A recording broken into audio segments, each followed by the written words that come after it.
Vous aimez l'histoire juive ? Retrouvez Liana Gurfinkel dans Un jour notre histoire sur Studio Kalita, c'est tous les matins, pour découvrir ensemble les événements et les personnages qui ont fait notre histoire. Et effectivement, il est 8h31 et nous sommes sur studiokalita.com. Eliana Gurfinkel, vous pouvez la voir, elle est là avec nous ce matin. Boker Tov, Eliana. Et nous allons, dans le cadre de votre chronique Un jour notre histoire, parler d'une personnalité que, on peut dire, tous les Israéliens connaissent, si ce n'est pas personnellement, en tout cas de par son nom.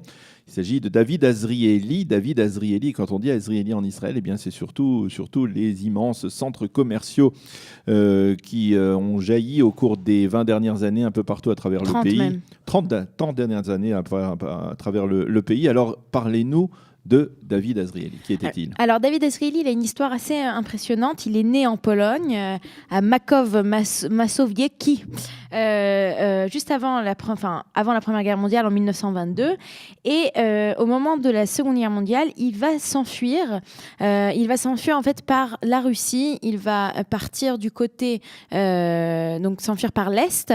Il va faire partie de l'armée polonaise, du reste de l'armée polonaise qui va se battre aux côtés des Russes, donc du côté Est, et il va continuer, il va arriver jusqu'en Iran, donc il continue vraiment à l'Est, il continue jusqu'à l'Est, et de l'Iran, il va faire son alia par le même chemin que les Yaldé Téhéran, ces enfants de Téhéran, c'est-à-dire ces enfants juifs qui se sont cachés, qui feront plus tard leur alia avec l'aide de la Haganah en Israël, juste avant, pendant la Seconde Guerre mondiale. Donc il arrive en Eretz Israël.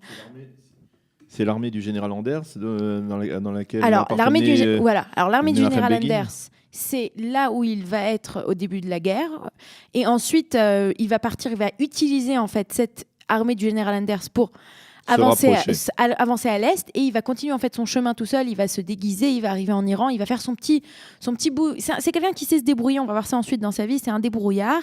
Et donc déjà à l'époque, il arrive ensuite en Iran, après avoir été dans l'armée du général Anders. Un peu plus tard, il va partir de lui-même, arriver en Iran. En Iran, il va y rester quelques mois, et ensuite en Iran, il va avoir des contacts avec des gens de la Haganah qui vont, eux, le faire monter en Israël. Et il arrive en fait en Israël en 1942, et quand il est en Israël en 1942, eh ben, il va au Technion pour étudier l'architecture, c'est ce qu'il a envie d'étudier. Donc il va étudier l'architecture de 1943 à 1946, mais il ne va pas finir ses études parce que ça commence à chauffer en Israël, et il va intégrer la Haganah pour plus tard intégrer l'armée israélienne, et il va se battre pour l'indépendance.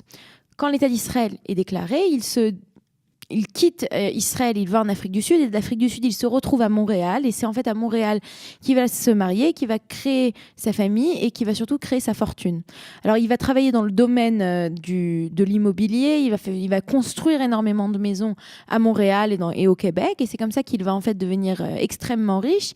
Et en ayant fait fortune, c'est lui le premier qui pense dans les années 80, et si je ne me trompe pas, c'est en 1985 qu'il ouvre son premier canyon, son premier centre commercial à Ramat Gan. Alors, paraît-il que c'est lui qui aurait inventé ce mot canyon, qui est en fait un mot porte-manteau qui prend deux mots et qui les met ensemble.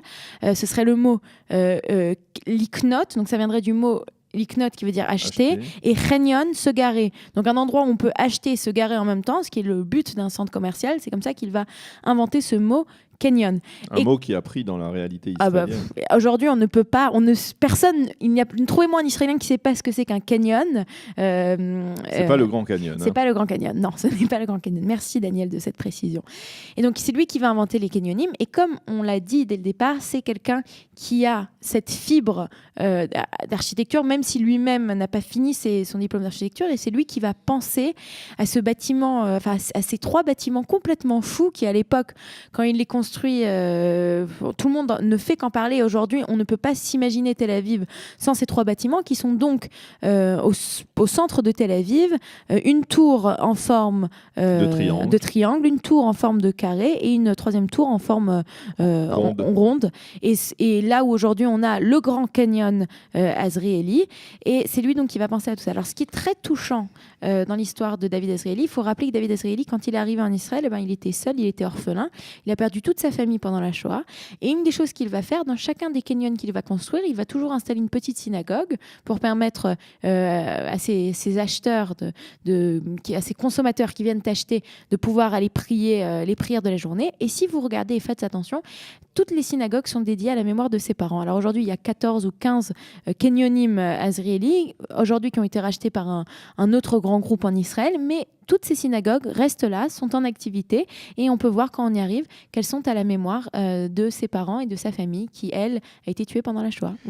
Voilà, et donc c'est à l'occasion de l'anniversaire de sa naissance ou de son décès. Il y a 3 ans exactement. Le 9 juillet, il est décédé il y a 3 ans, donc le 9 juillet 2014. Et en fait, Azrieli, au bout d'un moment, quand il a fait vraiment fortune, il s'est installé entre le Canada et Israël. Il passait 5 mois, je crois, à Herzliya et le reste du temps au Canada. Et quand il est décédé, il a demandé à être enterré en Israël, et il est enterré à Har HaZeitim, au Mont des Oliviers. Au Mont des Oliviers à Jérusalem. Merci Eliana pour cette chronique Un jour notre histoire, consacrée donc à David Azrieli, le père des grands centres commerciaux israéliens, des canyonim, comme vous le disiez, en Israël. Merci d'avoir été avec nous ce matin. On se retrouve dans quelques instants pour la revue de la presse et des médias israéliens sur studiocalita.com. Vous aimez l'histoire juive ? Retrouvez Liana Gurfinkel dans Un jour notre histoire sur Studio Kalita, c'est tous les matins, pour découvrir ensemble les événements et les personnages qui ont fait notre histoire.